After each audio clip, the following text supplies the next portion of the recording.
passion eh, ang work. Mhm. Ikaw siguro, alam mo naman sa sarili mo, di ba? Hindi ka mapakaling kung dinaan sa trabaho, di ba? Bigyan mo ng time, bigyan mo ng dedication, at maging passionate ka. Mangyayari lahat yan. Hindi pa pwede hindi mangyari. Never pumasok sa utak ko lahat yan na marami, malayo na rating. Never, never, never. Mhm. Sa hanggang ngayon, naghihirap pa rin ako sa isip. Hindi ko alam kung paano, kung kailan matatapos yan. Baka makwentuhan tayo pagkatapos ng mga 10 taon. From building your dream home, may it be a modern design, colonial inspired, or even future proof, this man has seen and done it all. For today's guest, we welcome none other than real estate magnate, Mr. Jerry Acuzar. Today, we're sitting down with renowned home builder, real estate developer here in the country. Of course, the man behind New San Jose Builders, Mr. Jerry Acuzar. Hi, Pia. Good afternoon, Pia. Kayo po ay una namin nakilala through your work sa New San Jose Builders at ang dami niyo na pong developments sa iba't ibang bahagi ng bansa. To start off lang, no, ano po ba yung development that you are proudest of? Marami. Siyempre siguro, lahat yan, new city development, township development, resort development, hotel development, everything about real estate. Pero sir, bata pa lang po ba kayo? Ito na po ba yung gusto ninyong gawin na magtayo ng bahay, magtayo ng kung ano-anong township or ganyan? Naiisip niyo na po ba yon? Kasi alam mo, laking probinsya ako eh. Sa Bataan ako pinanganak. Alam mo naman sa probinsya, walang development. So, bahay, eskwela ka lang, tapos ang nakikita mong bukid, ilog, at konting bundok. So, yung kaalaman mo sa development, sa batang kaisipan, wala pa yan. Marami po ba kayo magkakapatid? 12, Pang ilan kayo? bunso. Ah, wow! Baby pala! Ibig ba sabihin nun, pag bunso, talagang kung anong gusto mong gawin, pwede mong gawin, hahayaan ka talaga nila. Yeah. Sawa-sawa na yung nanay ko sa anak eh. Wawa ka pag bunso ka, ikaw lahat ng inuutusan.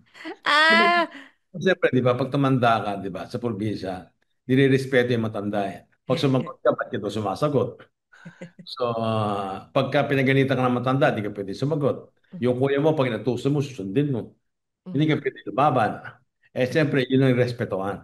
At kinalakihan ko yun. nung bata ba kayo, kayo yung masinop na estudyante, talagang masipag, gumagawa ng homework, hindi naglalaro sa labas ng bahay. Maloko ako ng bata ako eh. Hindi ako disiplinado. In the first place. Kasi nanay ko, pinabayan ako tatay ko. Hindi ako Mm. yung pang naka-schedule sa lahat. Parang masayang bata, ganun. Bumaparkada, may inom. Yung na hindi naman na minsan, siyempre, alam mo, lumalaki ka sa kanto eh. Pag lumaki ka sa kanto, dapat makita mo yung mundo eh. Kung paano mo iwasan. Lahat kasi ng klaseng ang temptation nasa kanto eh. Nasa kalye eh. So maganda rin ginawa sa amin ng mga magulang na hinayaan kami. Ngayon, yung mundong yun, isa sa kinalakihan ko yun.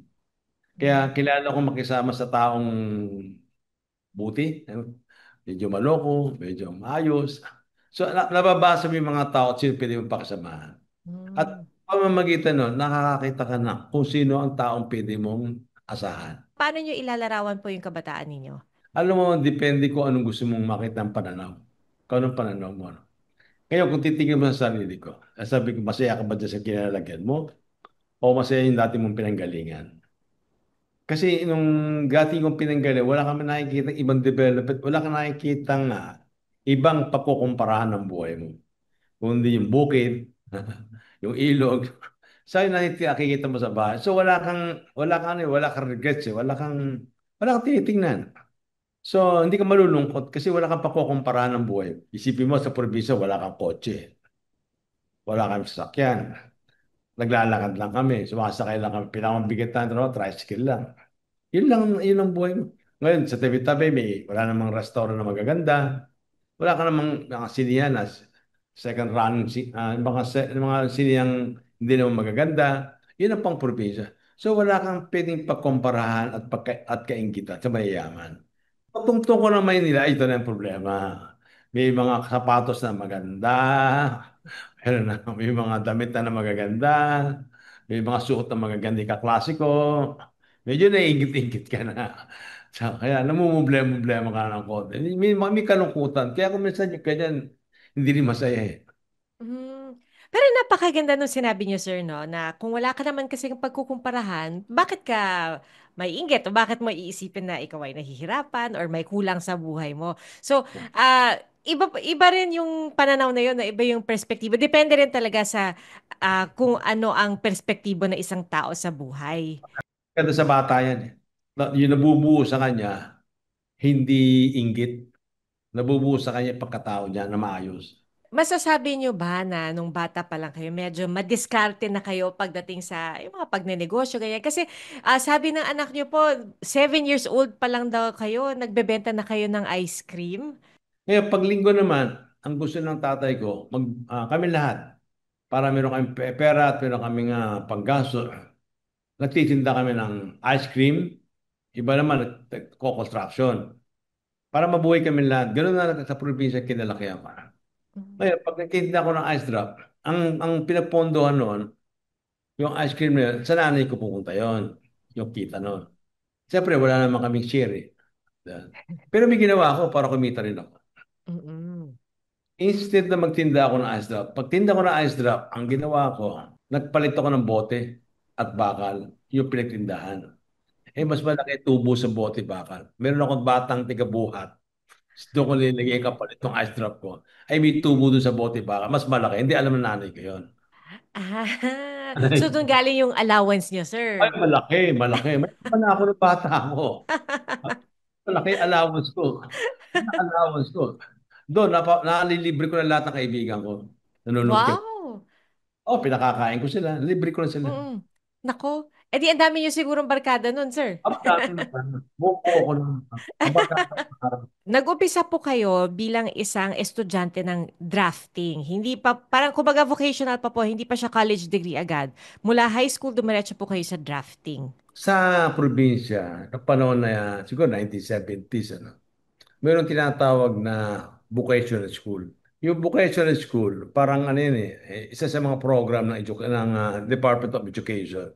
Yan yung, kumbaga sa ano, pag-graduate mo ng high school, meron ka ng parang kurso. Pero merong tinatawag kaming Bataan National School of Arts and Trade. Yun ang vocational school. Yun, Mhm. yung nag-aaral ako, meron kami dyan tinatawag na draftsman, drafting. So high school pa lang, may drafting na kami. Yung drafting na yan, pag graduate ko, pwede ka na magtrabaho as Mhm. draftsman. Ngayon, siyempre, nung nag-aaral ako sa Manila ng architecture, hindi ako nahirapan. Kasi Mhm. yung drafting, tapos ko na. Siyempre sa Mhm. architecture, hanggang third year yung drafting. So, yun ang malaking advantage kung galing kang vocational school. Mhm. So, kahit nag-working student ako, nakapagtrabaho ko, kasi galing ako ng design ng architecture, galing ako sa drafting. Mhm. Paano nabuo yung ideya na kayo ay maging isang draftsman? Nag-aaral sa LQU, pinadala Oho. ko. Kasi, alam mo na yung tuition pinaya-ambag-ambag sa'yo. Aral ka ngayon sa college. Di Mhm. ba?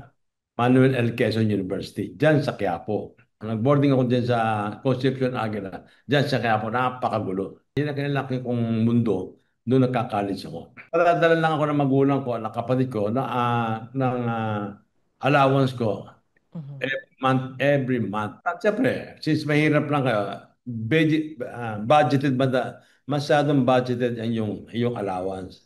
Kailangan lang saktong-sakto ka lang. Pag nasobrahan siya, wala kang kakainin.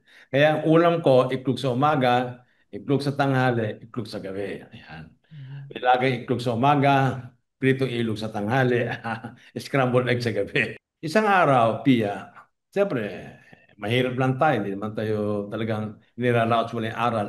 Sa araw, nag-ano ko, nag-exam. Nilapitan ako ng teacher ko. Sabi ng professor ko, listen ako, sir, may pinapasabi yung registration. O di ka pa pala bayad ng tuition mo. Oo nga eh. Pwede ba tumayo ka muna at saka ka na pumasok pag kami tuition ka na. Kasi pinagbabawalan kami. Pagtayo ko ganun, Pia, alis na ako. Ha? Ang sabi ko sa sarili ko, bibili ko yung eskwela niya. Pagtanda ko. Ayan. Trabaho na ako. Nagtrabaho na ako. Nag-working student na ako. Nag-draftsman ako sa National Housing Authority. Yan, sa Tondo, Portion Development Authority. So napagpasok ko pala patayan na. 24 hours sa trabaho kasi dapat isabit namin yung plano. Doon ako natuto magtrabaho ng sagaran. Yung panahon ni General Tobias. Kailan isabit yung plano sa World Bank. Kaya nung pala, nalagay na ako sa housing. Yung unang Mm. trabaho ko ay housing. Nung malagay ako sa housing, nalagay ako sa design ng bahay, design ng landscaping, design ng subdivision, design ng lahat. At the same time, nag-aaral ako sa TIP. Yung pagkatapos doon, ayun, dire-diretso na ako. At ngayon, kayo na may-ari ng MLQU. Ako bibili ng kayo. Nagbawal ko ng lahat, basta kahit walang tuition, pwede mag-aral. Utang lang. O, una ko binili yung restaurant, kinakain ko ng pansit. Ah, anong restaurant yun, sir? Aklak restaurant. Ah, Pati yung building, binili ko yun. wow. Hindi na pa ano na ang bahay dun sa ano, sa Las Casas. Oh. Kasi yung Ah, restaurant na yun doon nag-aral si Amor Solo. Yun yung, ah, yun yung UP, School of Fine Arts. Yung bahay, ay ginigiba yun. Binili ko rin yun. Pati yung restaurant.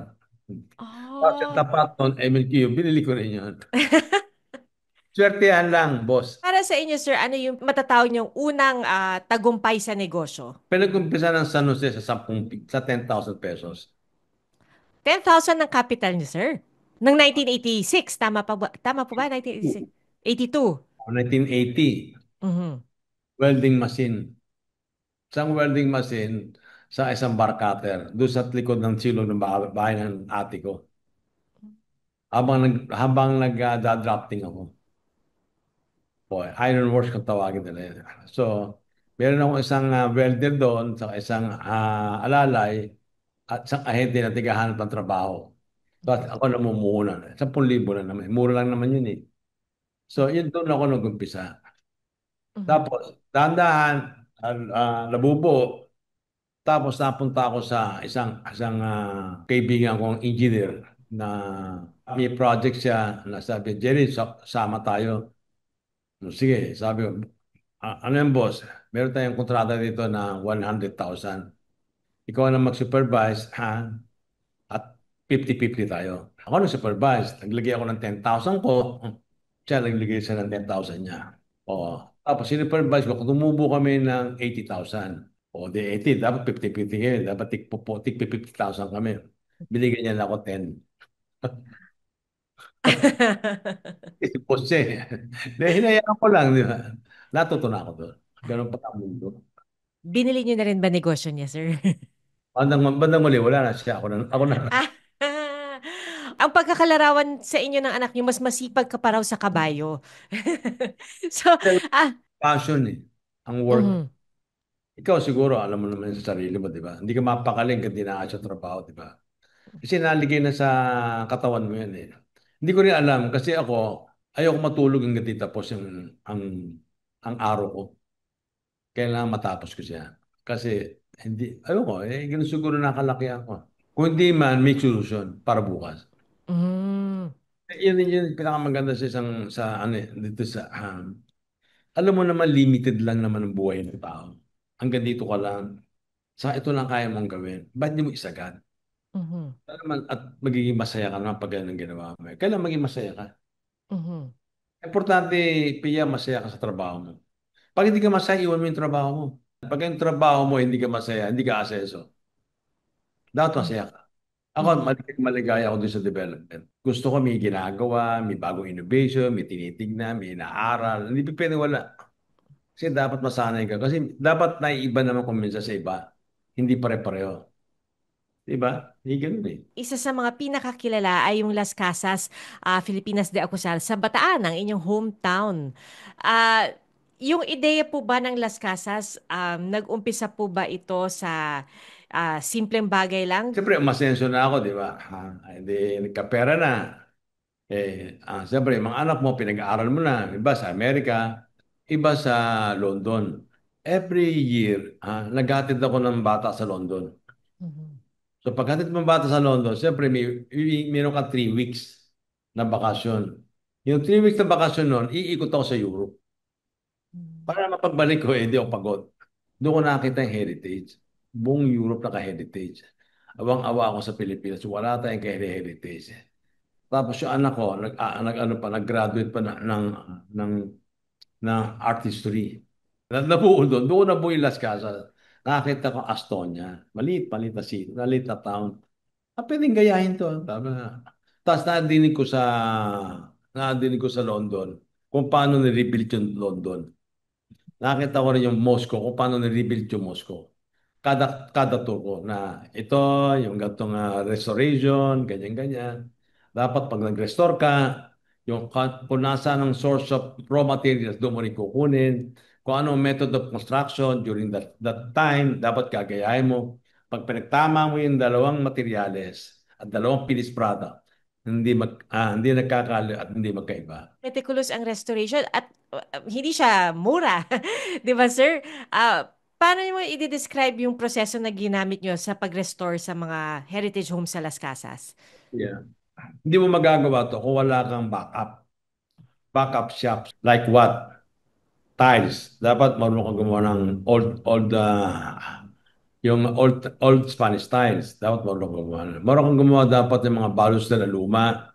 Marunong kang gumawa ng old bricks. Yung matsuka, marunong kang gumawa. Dapat marunong kang gumawa din ng mga grills na luma. Lahat yan aaralin mo. Siyempre, inaral namin lahat yan. Yung mga missing parts ng bahay. Kasi pag giniba mo, maraming missing parts na nawawala. So, yung mga support group mo ng mga karpintero, mga mason, mga artists, saka mga painter, saka yung mga nag-uukit. Malaking bagay yan. Pag walang ganun, walang Las Casas. Mm. Kaya pag pumunta ka Las Casas, ang una mong titignan, paano ba ginawa yung mga missing parts? Doon siya sa likod. So may shop yun na ginagawa yun. Kung ano-paano lang binubuo yun. Tapos ang style ko, kung anong old method, ng doing it, ganoon din dapat gagawin mo. Tapos yung raw materials, kung paano ginagawa yung product, yung raw materials, doon mo rin kukunin. At pare-para. Ngayon, pinagsama mo yan, pare-para yan. Mhm. Pero sir, nung una niyong nilagay yung first establishment doon sa Angayoy Las Casas, Filipinas de Ocosar, inisip niyo na ba na gawin itong open to the public? Or nung una, personal project lang po ito? Collection ko lang. Lumaki ng lumaki. Lumaki lang lumaki. Every week nandun ako. Yun kasi ang therapy ko eh. Sa dami ng problema ko sa negosyo ko. Pupunta lang ako doon, yun ang therapy ko. Makikipagkwentuhan ako sa karpintero. Laking probinsya ako saka laki ako sa kanto eh. So manananghalian ako sa aming mga trabador. Makikipagkwentuhan ako sa umaga kasama yung mga trabador, mga workers, mga artists. Tapos inuman kami sa gabi, kantahan. Masaya ako doon sa kanilang kasama. So doon namin nabubuo yung spirit ng paggawa ng bahay. Pati yung mga tao ko natutuwa. Kasi magkakasama kami. Sa inyo po, sa inyong mga anak, meron din po bang nahihilig sa ginagawa ninyo? Mahilig Umiiling naman si sir. mahilig manood at mahilig lang sa makitira at manood. Mahilig pero wala siyang oras eh. Wala. Gusto niya lang gumamit lang. Sir, nung dinidescribe niyo po yung inyong kabataan, sabi niyo, very different, laking probinsya. Tapos, ikinukwento niyo yung mga anak niyo. Sila naman, hindi na laking probinsya. Hinahatid niyo pa sa London. Tapos, doon sila nag-aaral. High school pa lang, nag-aaral na sila doon. Paano niyo po binabalanse? Kumbaga, paano niyo ipinapasa sa kanila lahat ng mga natutunan niyo mula sa kabataan niyo para sa kanila naman po? Kasi, syempre, iba po yung kinakalakihan nila sa kinalakihan po ninyo. Oo, mahirap, mahirap yan, mahirap, mahirap, mahirap. Kala ko nga tama yun eh. Yung paaralin mo sa maganda school. Baka nga tama rin. Hindi ko pa alam. Alam mo, hindi pa natin nakikita ang tunay na kwento pa sa dulo eh. Wala pa naman dulo eh. Kaya hirap-hirap ako ngayon. Ako mag-isa lahat muna. Tumutulong pa minsan-minsan. Pero hindi ko nakikita yung dapat tinirain ko pala from the very start. Ngayon pa ako magti-training. Matatanda na rin. Yung ibang na-interview mo, malinaw ang kwento nila sa ganyan, di ba? Ang aking tunay na kwento na anong masama, anong mabuti, ano ba dapat gawin, ano ba hindi naintindihan natin, anong dapat natin maintindihan. Kasi ito ang tunay na buhay Mhm. na hindi natin pwede i-eksakto yung buhay natin. Kung anong ginawa kung anong ginawa ni Henry C, magagawa ko rin. Kung anong ginawa ni Gokong Boy, magagawa mo rin. Hindi ganun ang buhay natin.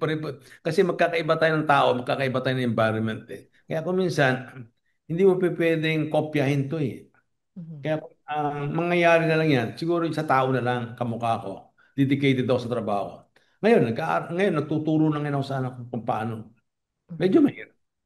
Ano sir yung tingin yung pinaka-importanteng dapat matutunan ng inyong mga anak? Hindi necessarily sa negosyo or sa pagpapatakbo ng inyong negosyo, pero kung baga life lesson, ano yung talagang dapat matutunan? Yung values ng trabaho, yung values. Yung, ibig sabihin, pag tinatawag yung values, yung mga mahal mo dapat at ini-enjoy mo. Kung minsan, alam mo kasi, kung minsan, kaya mo lang gusto kasi yan ang means mo lang. Kaya mo gusto. Hindi yan talagang gusto mo. Hindi ka mukha ito na, gusto mo talaga yung ginagawa mo. Dahil hindi palibasa ito nagpapakain sa'yo. Dapat Mm. ganun maramdaman mo na parang na-excite ka sa ginagawa mo. Kasi hindi dahil kaya mo ginagawa, kasi ito yung means of living mo. Di ba? Kaya magkaiba eh.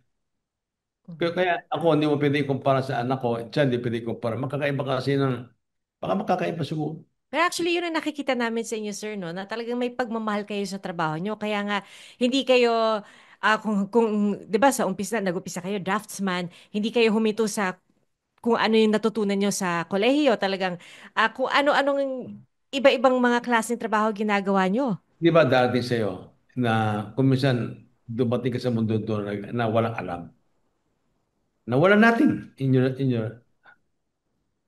sa inyo, sa iyo, nothing lang. Gagawa ka na nga. Ikaw na ang bubuo. Pare, ako dumating sa isang buhay na walang wala. Ikaw maglalagay, mag-iisip. Na paano natin mabubuo lahat yan?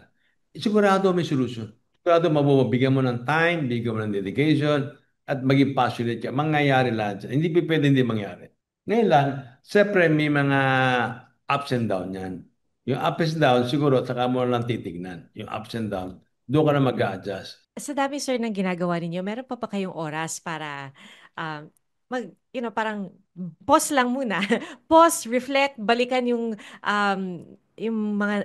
nakaraan at naiisip niyo po ba na yung Batang Jerry, ito ang narating, ang layo na ng narating ng Batang Jerry.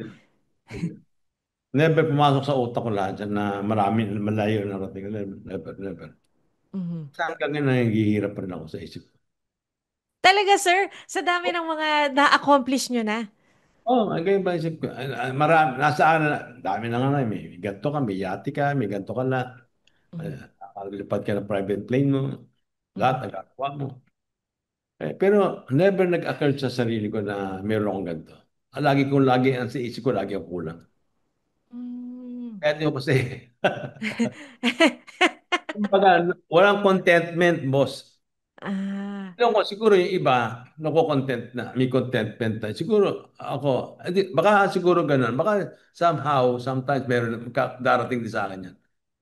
Pero natatandaan niyo pa po ba kung sa aling punto ng buhay niyo or aling punto ng career niyo naisip niyo na eto, parang may kaya na ako or okay na ako. Medyo malayo narating ko. Alam mo, Pia, para ako nasa kabayo tumatakbo. Pakiramdam ko na gusto ko bumaba, doon makababa. Yun ang pakiramdam mo. Takbo ng takbo yung kabayo. Gusto kong bumaba, di Ah, makababa. Kasi pagbaba ko, baka mamatay ako. Kasi bisit ako.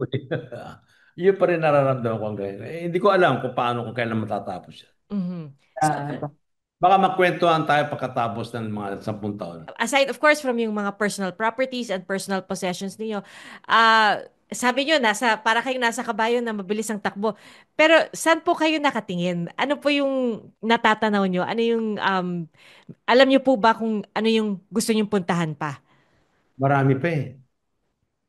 Kasi kung minsan maiisip mo rin na anong wala sa Pilipinas na ang dami-dami sa mabasa. Masyado mapolitika ang gobyerno natin. Kaya ang hirap tumakbo na mabilis eh. Ah. Ay, yung pribado, mas maganda yung pribado, magagawa mo lahat ang gusto mo. Kasi sa pribado, pag nag-uutos ka, mangyayari lahat eh. Diba? Mhm. Sa gobyerno, hindi ganun kabilis eh. Mhm. Kaya ang tingin ko, kung ang lahat ng pribado rito masusuportahan ng negosyante, ng gobyerno, yun ang dapat gumalaw. Sir, syempre, alam natin na nasubukan niyo na ang trabaho sa pribado, trabaho sa gobyerno. Ah, saan po kayo mas komportable? Pribado. Kasi una-una, ano yan eh, calculated kin eh. Calculated risk ka lagi. Di ba? Hindi ka naman pwede magsabi na hindi calculated yung risk mo, di ba? Hindi ka naman tatay ng negosyo na hindi mo naintindihan yung risk. May risk. Lahat ng mga negosyo may risk, di ba? Siyempre, calculated lahat yan. Di ba, pagka, kung minsan, wala namang business plan kung minsan eh. Mhm. Minsan, gut feel eh. Di ba? Yung pag ninegosyo, kung minsan, gut feel. Saka na mo, kaya, ay, bilhin na to, saka mo ayos yung business plan. Mhm. O, di ba? Kasi maunahan tayo ng iba pag di mo nakuha yan. Saka susunod yun. Kasi syempre kapag ang mga guests namin tulad po ninyo, prominente na personalidad, marami nang na-accomplish sa buhay. Marami rin kaming mga tanong. So meron kaming tinatawag na Confessions of an Icon. Isang tanong, isang sagot lang po ito, sir, base sa mga natutunan nyo sa inyong karanasan. So ang unang tanong po, ano ang tips na maibibigay nyo para sa mga nagpapagawa ng bahay? Simpleng tip.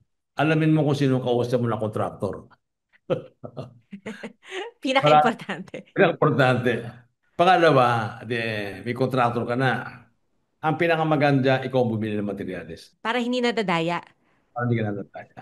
Ah, Ah. okay, sabihin mo sa kontraktor, pwede ba labor ka lang? Kasi ang labor contract, mas ilang pakitaan mo. Huwag mo nang pakitaan tong materyales na bibiling ko. Makakatipid ka. Okay. Ano ho ba ang mga red flags sa mga contractor? Dapat iwasan. Experience. Saka, siyempre, magtanong-tanong ko rin sa mga ibang nagawa niya at ibang kliyente. Dapat may ano no, maganda yung track record niya, sir. Kung bahay lang naman, hindi naman malalaking kontraktor yan eh. Mm-mm. Pero ang papatulan ng mga malalaking kontraktor pag bahay. Mm. Siyempre, mga simpleng kontraktor lang yan. Ang pinakamaganda yan, yung maghanap ka rin ng magre-recommenda. True recommended. Kasi may experience na silang makipag-deal dyan. Huwag mong kukunin yung kamag-anak mo. Okay. Naku, kasi 'di ba yung iba sasabihin nila, kunin mo na lang kamag-anak mo, makakatipid ka diyan. Awa yan, awa yan. So kayo, sir, hindi po kayo gagawa para sa kamag-anak. Hindi, hindi. At sabihin ko, magpagawa ka na ng sale. Okay. Ano po ang mga hacks or tips para mapatagal ang buhay ng isang bahay or building? Ayusin niyo yung wiring para di masunog. Siguro din. Pangalawa, maintenance lang. Pero tatagal ng building. Ano sir ang tip nyo para sa pagbili ng ano ng lupa? Oo, maganda yan. Alam mo, ganito kayo mo. Bumili ka ng Roland. Bumili ka ng kapirasong bukid. Mhm. Pag bumili ka ng kapirasong bukid, wala pa kumikita. Doon sa Roland, ikaw lang ang kikita. O, tatayo mo ng bahay kubo at bigay ka ng halaman ng gulay. Yun, kasi yun. Ginawa ko yun. Hanggang ngayon, ganun pa rin itsura niya, sir. O, syempre, di-develop nyo na. Lumaki na lumaki. Dinidevelop ko na. Di na, negosyo ko na. Bili ako na maliit. Ang totoo talaga, mamili ka ng lupa sa tabing ilog. Dahil, Dahil pagdating ng araw, mamamahal yung lahat ng property na sa tabing dagat, tabing tubig. okay. Ang big development ko, pagdating ng araw, makikita nyo rin yan. Gumagawa kami ng marina dito sa Bataan. Tabing dagat. Lahat. Tsaka ng Ah, golf course, sports center, tsaka doon sa lugar na yon, na tabing dagat. Tabing ilog, may dagat, kompleto. mhm. Kaya kung hanap ka, yun ang hanapin mo. So, huwag O, matakot bumili ng roll. Minsan kasi, di ba, sir, yung iba natatakot pag masyadong roll land kasi hindi nila alam kung eventually tao tataas na ba. bantay. Maglagay ka isang taong bantay. Maglagay ka ng bahay kubo mo ron na maganda. Mhm. Tapos punta ka doon, dali mo yung anak mo, maglagay ka ng konting crowns, magtanim ka ng gulay, maglagay ka ng maanukan mo doon. Every weekend, nandoon kayo ng asawa mo at ng anak mo at naglalaro-laro kayo doon. Di ba? Makikita, matutuwa pa yung anak mo at asawa mo. Di ba? Yan din yung una kong ginawa sa Bataan. Sir, maraming salamat po. Maraming salamat sa oras na ibinigay niyo sa amin, sa lahat ng mga aral na iyong ibinahagi sa amin ngayong araw na ito. At sir, we wish you more power and the best of luck. Maraming salamat po. Thanks for watching this episode of Power Talks with Pia Arcangel. Don't forget to like, subscribe, subscribe and download on Spotify, Apple Podcasts, GMA Integrated News streaming platforms, or wherever you listen. Till the next episode.